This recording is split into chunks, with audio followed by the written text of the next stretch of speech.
Em nome do Pai, e do Filho, e do Espírito Santo. Amém. Naquele tempo, Jesus contou outra parábola para a multidão. O reino dos céus é como um homem que semeou boa semente no seu campo. Enquanto todos dormiam, veio seu inimigo, semeou joio no meio do trigo e foi embora. Quando o trigo cresceu e as espigas começaram a se formar, apareceu também o joio. Os empregados foram procurar o dono e lhe disseram: Senhor, não semeastes boa semente no teu campo? De onde veio então o joio? O dono respondeu: Foi algum inimigo que fez isso. Os empregados lhe perguntaram: Queres que vamos arrancar o joio? O dono respondeu: Não. Pode acontecer que, arrancando o joio, arranqueis também o trigo. Deixai crescer um e outro até a colheita. E no tempo da colheita, direis aos que cortam o trigo: Arrancai primeiro o joio e amarrai-o em feixes para ser queimado. Recolhei-o, porém, o trigo no meu celeiro. Jesus contou-lhes outra parábola. O reino dos céus é como uma semente de mostarda que um homem pega e semeia no seu campo. Embora ela seja a menor de todas as sementes, quando cresce, fica maior do que as outras plantas e torna-se uma árvore, de modo que os pássaros vêm e fazem ninhos em seus ramos. Jesus contou-lhes ainda uma outra parábola. O reino dos céus é como um fermento que uma mulher pega e mistura com 3 porções de farinha, até que tudo fique fermentado. Tudo isso Jesus falava em parábolas às multidões. Nada lhes falava sem usar parábolas, para se cumprir o que foi dito pelo profeta: Abrirei a boca para falar em parábolas. Vou proclamar coisas escondidas desde a criação do mundo. Então Jesus deixou as multidões e foi para casa. Seus discípulos aproximaram-se dele e disseram: Explica-nos a parábola do joio. Jesus respondeu: Aquele que semeia a boa semente é o Filho do Homem. O campo é o mundo. A boa semente são os que pertencem ao reino. O joio são os que pertencem ao maligno. O inimigo que semeou o joio é o diabo. A colheita é o fim dos tempos. Os ceifadores são os anjos. Como o joio é recolhido e queimado ao fogo, assim também acontecerá no fim dos tempos.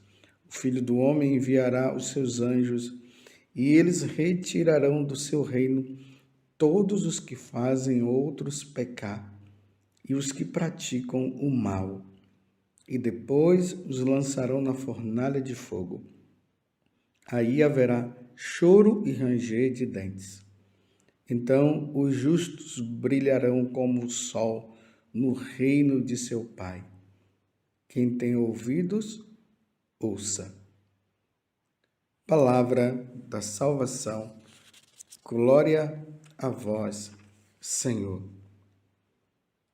Meus irmãos e minhas irmãs, hoje é domingo, dia do Senhor. Vamos à missa, participemos da missa. Graças a Deus, os católicos têm reconhecido o valor da missa e têm se esforçado para não faltar à missa.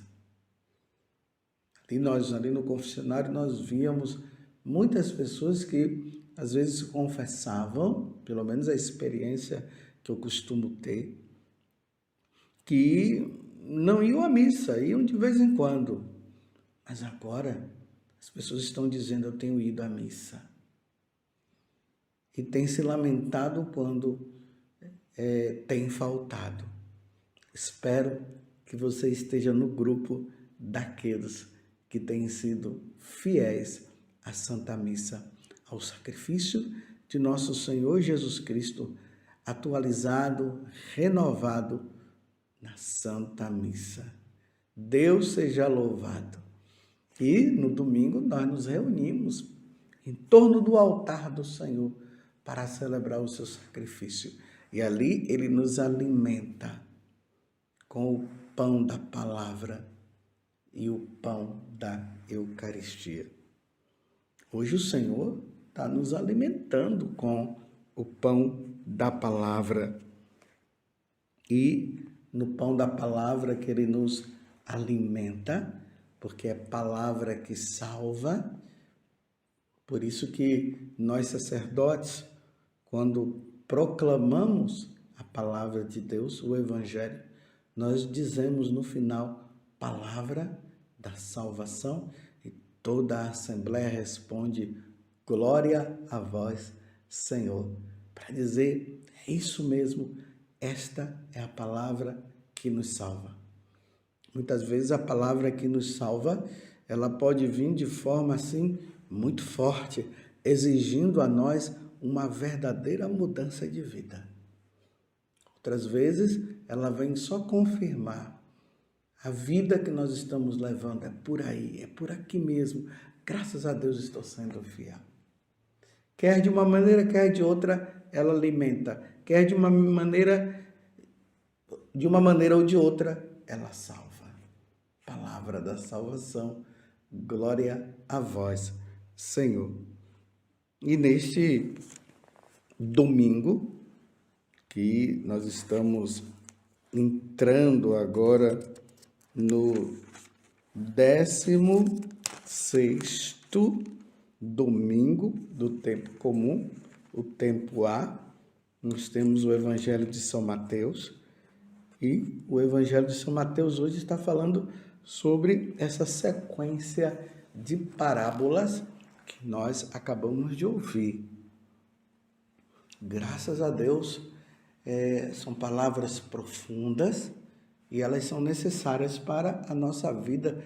Depois vocês pegam também e medite. Mateus capítulo 13, do versículo 24 até o 33. Como é uma sequência de parábola, aqui fala da parábola do joio e do trigo, também da mostarda, da semente de mostarda, fala também do fermento que uma mulher pega e mistura com 3 porções de farinha. E vou deixar você meditar todas elas, mas eu quero ficar apenas com a semente, com a parábola do trigo e do joio, que eu vejo que é de suma importância. Todas são importantes, mas essa também é muito importante. Nós acabamos de ouvir tanto a parábola como a explicação da parábola que os apóstolos pediram. Em resumo, a parábola quer dizer o seguinte: está ali o joio e o trigo. O trigo e o joio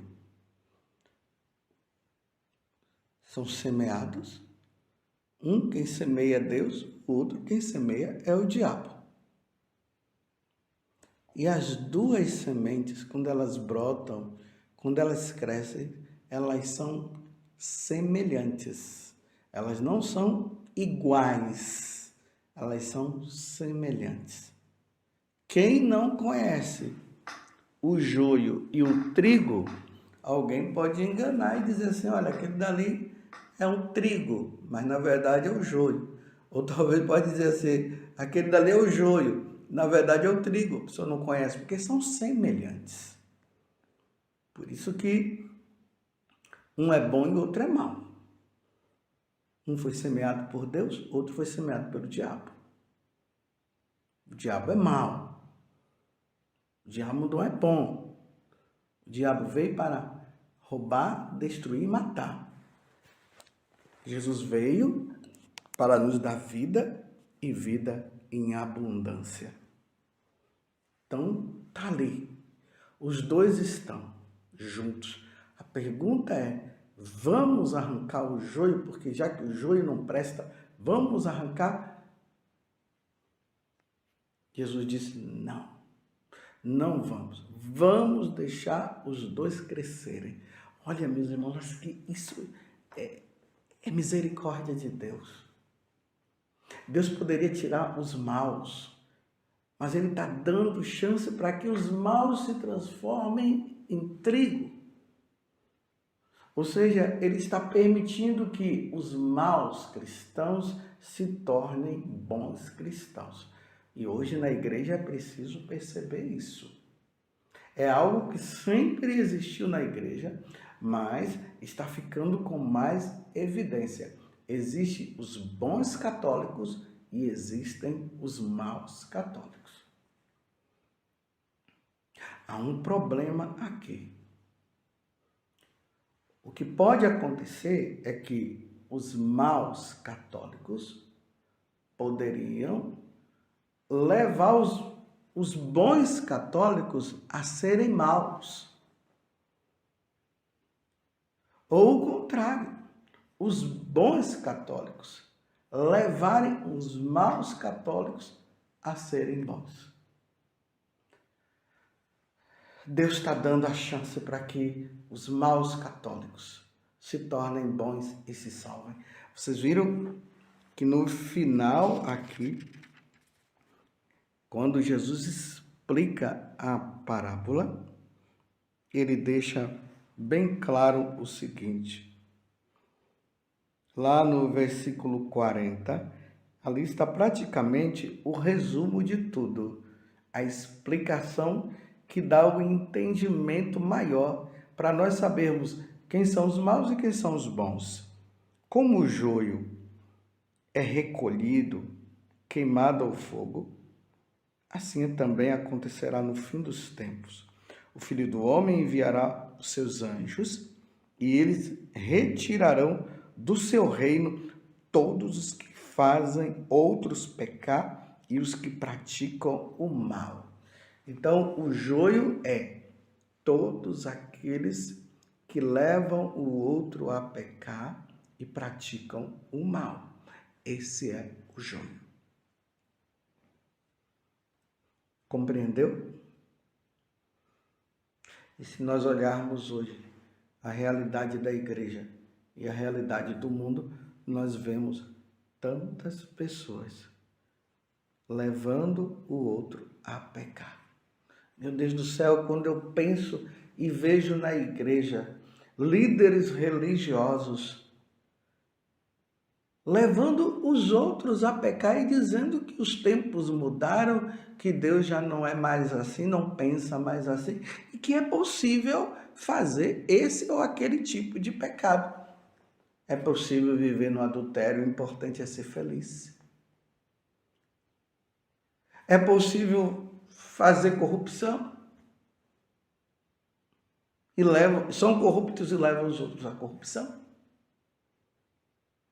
Essa história dessa mudança de sexo existente dentro do mundo e que está entrando na igreja, estão querendo dizer que isso é possível. O homem mudar o sexo, a mulher mudar o sexo. Que é possível viver os dois juntos. Meus irmãos, não é possível. Esses são os maus católicos. E quem incentiva isso são aqueles que estão levando o outro a pecar. Eu estou dando essa parada para você pensar. Os que dizem que é possível os homens viverem sem um sacramento de um modo geral, estão levando os outros a pecar. Você está entendendo?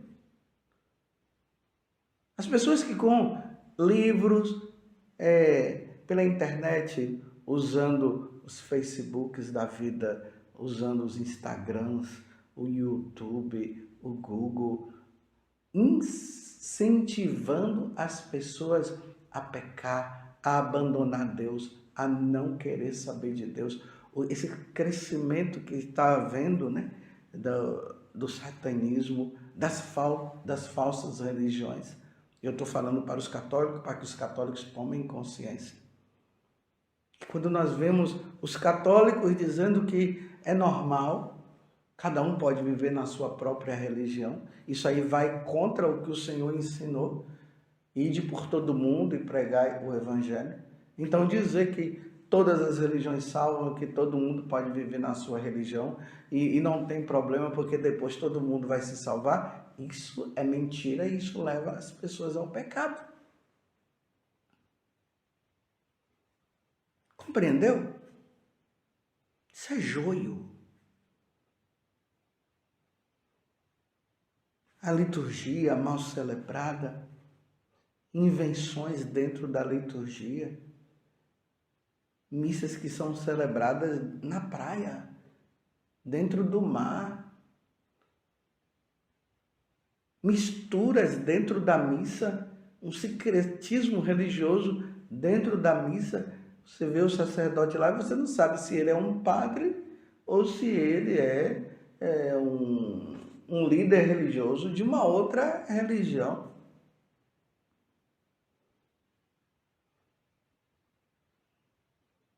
Todo mundo, isso não pode acontecer. O incentivo, não, vocês podem sim praticar as coisas que as outras religiões elas ensinam, porque tudo leva ao céu e tal. E você vê a pessoa no final de semana, numa sexta-feira, está batendo tambor, invocando os espíritos malignos. No domingo está indo na missa. Está invocando os mortos, evocando os mortos, chamando os espíritos, e depois vai para a missa. Ou a pessoa tem que estar num ou tem que estar no outro. Isso se chama também joio ruim. É joio. Não tem joio bom. É joio. E aí incentiva as pessoas. Porque hoje, me desculpe eu dizer, parece que o catolicismo está em baixa, né? Porque todos os outros são bons, menos é o catolicismo que não presta. E não pode ser assim. Se o catolicismo é a igreja fundada por nosso Senhor Jesus Cristo, está no capítulo 16 do Evangelho de São Mateus, tu és Pedro e sobre esta pedra edificarei a minha igreja, e o poder, a força que o inferno tem não vai ter sobre ela, não. As portas do inferno não vai prevalecer. Pois bem, meus irmãos, eu falei todas essas coisas, lembrando o incentivo aí do aborto,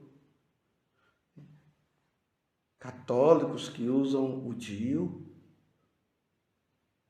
Esses dias eu fui muito firme com uma mulher dizendo que você tem que tirar o DIU, porque o DIU é abortivo. Então você tem que decidir sua vida. Mas você não pode ficar usando esse negócio aí dentro de você. Não pode, porque Deus não permite, isso mata. Quantas pessoas já matou? Quantas crianças? Quantos fetos lá foram fecundados e já mataram? E é preciso mudar. Enquanto não tirar, não pode receber a Eucaristia, não pode confessar. Porque isso é um pecado mortal, contínuo. E quem usa esse tipo de coisa não se salva, não. É por isso que Jesus está falando aqui. Olha o que vai acontecer, meus irmãos, quem vive no joio. O Filho do Homem enviará os seus anjos, e eles retirarão do seu reino todos aqueles que fazem os outros pecar e os que praticam o mal. E depois o lançarão na fornalha de fogo, tá vendo? É Jesus que está dizendo, serão lançados no inferno. Quem vive como joio vai ser condenado ao inferno. É nosso Senhor Jesus Cristo que está dizendo aqui no Evangelho. E ali haverá choro e ranger de dentes, eternamente, sofrimento eterno. Então, os justos, que são aqueles que vivem a fidelidade na igreja, que vivem como trigo, que são fiéis aos mandamentos, aos sacramentos, que vivem a santidade, estes, os justos, brilharão como o sol no reino do céu, no reino de seu Pai. Quem tem ouvidos, ouça. Então, brilharão, estarão no céu, felicidade eterna. Eu termino essa homilia dizendo, você é joio ou você é trigo? Louvado seja nosso Senhor Jesus Cristo, para sempre seja louvado, e a sua mãe, Maria Santíssima.